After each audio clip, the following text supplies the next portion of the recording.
আজিকালি বিয়াবিলাকত এটা ৰেচিপি আমি খাবলৈ পাওঁ মানে চিলি ফিছ আৰু আজি মই ভাবিলোঁ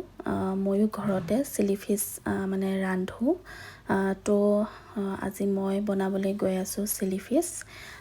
ভিডিঅ'টো শেষলৈকে চাব মই কেনেকৈ বনাইছোঁ তেতিয়া আপোনালোকেও গম পাই যাব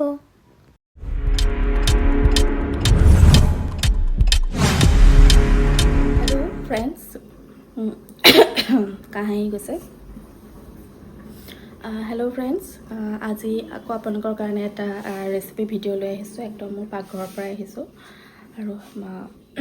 আৰু ৰেচিপিটো কি বনাওঁ আপোনালোকৰ লগত শ্বেয়াৰ কৰিম তেন্তে ব'লক ভিডিঅ'টো আৰম্ভ কৰোঁ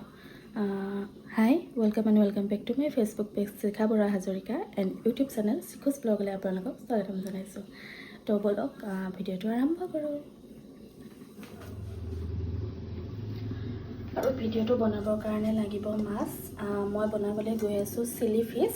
এইটো মই লৈছোঁ গ্ৰাছ কাপ মাছ কিন্তু মই এইটো নাজানো যে গ্ৰাছ কাপ মাছেদি বনাই নবনাই নাজানো কিন্তু মোৰ লগত আছিলে গ্ৰাছ কাপ মাছ বিলৰ মাছ হয় দেই আৰু মই নাজানো কিন্তু তথাপিও যিহেতু মোৰ লগত এইটো মাছেই আছিলে আৰু সেইকাৰণে মই এই মাছটো দিয়ে পেলাই মই আজি চিলি ফিছ বনাম বুলি ভাবিছোঁ তেন্তে ব'লক কি কি লাগিব ইয়াত কি কি কৰোঁ আপোনালোকৰ লগত শ্বেয়াৰ কৰোঁ ফাৰ্ষ্টে মাছখিনি মেৰিনেশ্যন কৰি ল'ম মই দিছোঁ নিমখ এইটো আন্দাজমতে দি নিমখ দিম তাৰপাছতে দিম অকণমান হালধি লগতে দিম অকণমান কাশ্মীৰী পাউডাৰ যিটো কালাৰটোৰ কাৰণে লগতে দিম জালুকৰ গুড়ি অকণমান আৰু দিম অকণমান ধনিয়া পাউডাৰ বাছ ইমানখিনি আৰু ইয়াতে আদা নহৰু পেষ্ট দিব লাগিছিল কিন্তু মোৰ লগত বৰ্তমান আদা নহৰু পেষ্ট মানে পিচি থোৱা হৈ নাই আৰু মোৰ এলাহ লাগিল চ' মই আদা নহৰু পেষ্টটো স্কিপ কৰিছোঁ আপোনালোকে দিব পাৰে আদা নহৰু যদি নাখায় তেতিয়া আদা নহৰুটো স্কিপ কৰিব পাৰে তো ব'লক এতিয়া এইখিনি ভালদৰে ইয়াতে মেইন ইনগ্ৰিডিয়েণ্টছ লাগিব কৰ্ণফ্ল'ৰ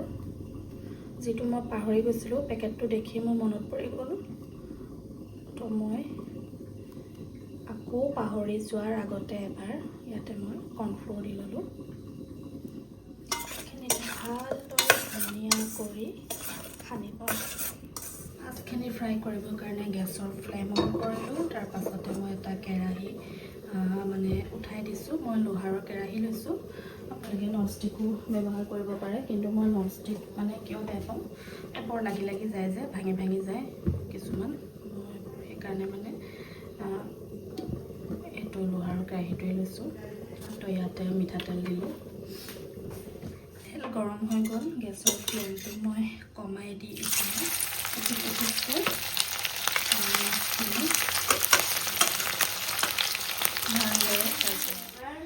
আৰু মাছখিনি ফ্ৰাই হয় মানে এতিয়া চিলি ফিছ বনাবৰ কাৰণে কি কি লাগিব ইনগ্ৰিডিয়েণ্ট কি লাগিব একদম সহজ আৰু একেবাৰে চিম্পল মানে যিখিনি বস্তু আমাৰ ঘৰতে মানে অতি সহজতে পোৱা যায় আমাৰ কিটচেনত সেইকেইবিধ বস্তুৱেদিয়ে মই আজি ৰেচিপিটো বনাম তে ব'লক তাৰ কাৰণে কি কি লাগিব সেইখিনি যোগাৰ কৰি লওঁ আৰু ইয়াৰ কাৰণে লাগিব মেইন ইনগ্ৰিডিয়েণ্ট আপোনাৰ কেপচিকাম মই দুটা লৈছোঁ এইটো অকণমান বেয়া হৈ গৈছে বেয়াখিনি বাৰু পেলাই দিম মই দুটা কেপচিকাম লৈছোঁ এটা ডাঙৰ চাইজৰ পিঁয়াজ লৈছোঁ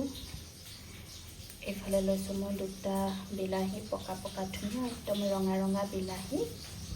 আৰু প্লাছ লাগিব নহৰু আদা কেঁচা জলকীয়া বাছ সিমানে আদা ইমানকণ বাকী কি কৰোঁ এইখিনি মই ভালদৰে কাটি মেলি লওঁ তাৰপাছত আপোনালোকক দেখাই আছোঁ এতিয়া মই নহৰু আৰু আদাখিনি সৰু সৰুকৈ এনেকৈ কুটি ল'ম কেঁচা জলকীয়াকেইটাও মই সৰু সৰুকৈ কুটি লৈছোঁ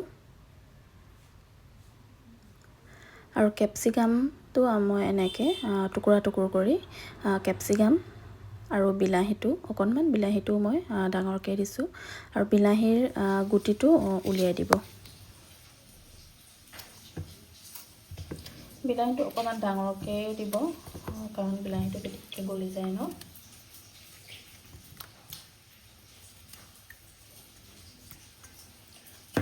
তাৰপাছতে পিঁয়াজটো সেই এনেদৰে উলিয়াই ল'ব। মই অকণমান পিঁয়াজটো ডাঙৰৰ কাৰণে মই এনেকৈ মাজেদি কাটি কাটি দিছোঁ।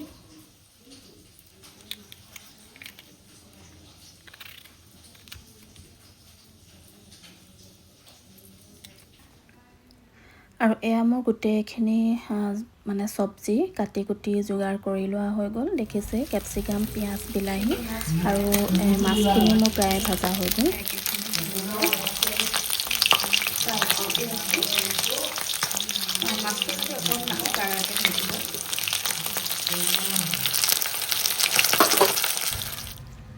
এতিয়া গেছত এখন পেন দিলোঁ, তাতে মাছ ভাজি থোৱা তেলখিনি দিলোঁ, তাতে দিলোঁ মই আদা, নহৰু, কেঁচা জলকীয়া যিখিনি কাটি থৈছিলোঁ সেইখিনি অকণমান ৰঙচুৱা হোৱালৈকে মই ভাজিলোঁ। আৰু এইখিনি অকণমান ৰঙচুৱা হোৱাতে মই কেপচিকাম আৰু কাটি থোৱা পিঁয়াজখিনি দিলোঁ, দি অকণমান লৰাই তাতে মই নিমখ দিলোঁ, দি মই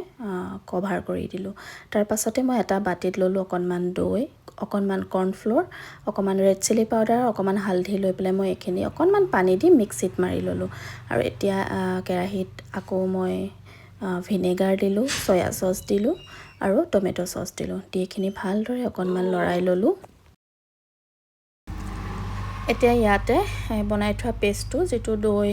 কৰ্ণফ্ল'ৰ দি যিটো পেষ্ট বনাইছিলোঁ সেইটো ইয়াতে মই দি দিছোঁ আৰু অকণমান পানী এড কৰিম। আপোনালোকে এইটো ড্ৰাই কৰিও খাব পাৰে, মই জাষ্ট অকণমান গ্ৰেভি কৰিছোঁ। আৰু দৈটো মোৰ টেঙা আছিল কাৰণে মই অকণমান চেনি দিছোঁ, বেছি নহয়, অকণমান চেনি দি দিছোঁ। আৰু কালাৰটো অকণ কম লগাত মই আৰু অকণমান চয়া চচ আৰু অকণমান টমেট' চচ দি দিছিলোঁ। টমেট' চচ ঢুকাই গ'ল, পেকেটটো সৰু আছিলে। বাছ এইখিনি ভালদৰে মই এতিয়া লৰাই ল'লোঁ। এতিয়া ইয়াতে মাছ কেইপিচ দি দিম,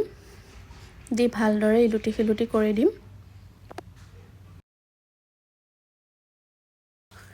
আৰু মোৰ চিলি ফিছ এয়া বনাই ৰেডি হৈ গ'ল। বহুত কম সময়তে এইটো বনাই হৈ যায়। এনেদৰে আপোনালোকে বনাই খাই চাব আৰু মোক কমেণ্ট কৰি জনাবলৈ নাপাহৰিব খাই কেনেকুৱা পালে। আৰু যদি মোৰ ভিডিঅ'টো চাই ভাল পায় তেন্তে ভিডিঅ'টো লাইক, কমেণ্ট, শ্বেয়াৰ কৰিবলৈ নাপাহৰিব। মোৰ ফেচবুক পেজ শিখা বৰা হাজৰিকাক ফ'ল' কৰি দিব। আজিলৈ আহোঁ, বাই।